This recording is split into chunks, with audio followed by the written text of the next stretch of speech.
So what do we get in the box? Well, in the box, you'll find the Poly Studio unit itself there. You'll find a remote for it. You'll find a power supply, and you'll find a USB cable. Now it's quite a long USB cable, so it's designed that the unit sits at the front of the room or wherever you are. And then the USB cable connects to the laptop or device that you're using. In this instance, I'm just using the computer that's in the room. I just plugged it into the USB. It's just a normal USB, so that would plug in either to the one in the room or to your laptop. Whoops, make sure it's the right way around. And there's no additional software or anything like that to configure on the computer. It should just do it itself. So let me just boot up Teams and just show you what it should look like. So in Teams itself, hope this is clear.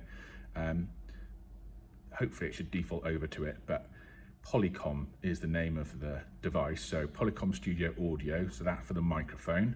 And we also want it for the camera as well. So the camera's off at the moment. I'll switch that on and I'll just click on the cog and just check it's correct. So again, you can see that under camera, we've got Polycom Studio.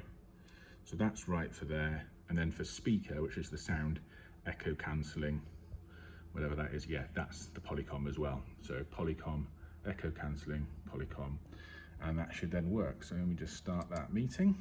When we set up the Poly Studio, obviously it's a good idea to have it at the front of the room, and it can be quite a distance away, and hopefully it still should be able to pick up on me. Now you can see a little function of the Polycom Studio is that when I'm talking, it'll zoom in on whoever's talking. So let's say, let me move to the back of the room over here, by the window, and I'm pretending I'm another person, and hopefully, I don't know if you can see that, but when I'm talking, it should try and find me. Yeah, it's found me, and now it's kind of adjusted for me. So the people watching on the other end of Teams can see me quite clearly. So let me try that again. So I'll just move out of the frame so you can see it's lost me there. And if I start talking from over here as a new person, it'll have a little think about it. It'll see, where's that person gone? It'll hear that someone else is talking, and eventually, yep, it's found me, and it's sort of adjusted for me. So it's quite clever. So obviously if this room was full, we had different people in the meeting, whoever was talking, hopefully the camera would eventually settle on them. Now that's a function of the unit to be able to track people, and there's a button on the remote for that tracking function. Because if you want that tracking function off for any reason, if you press the button, let me just press the button, it'll just zoom out. So you can see as I'm moving around, it won't change. So it'll just stay like that. So you might find that's less distracting for the people at home or whatever. So it's entirely up to you. But if you want to enable that functionality, or if it's not working, you need to enable it. So it's just pressing that tracking button there. And I'll just go through what some of these other buttons do. If you can see that, but it's fairly clear what they do. That's the tracking button.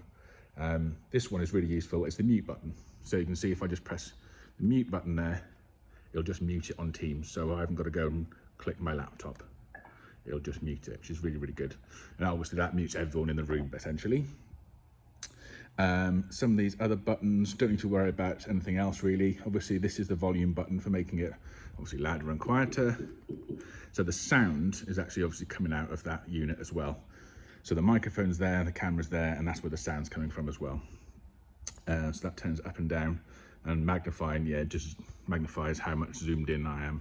You probably want to just leave that as a default. But that's kind of it. So all you need to do is take the unit out of the box, plug it into the power, plug in the USB to your device, and then by default it should just work in Teams. Any problems, let me know. But that should be it. That's the Polycom Studio.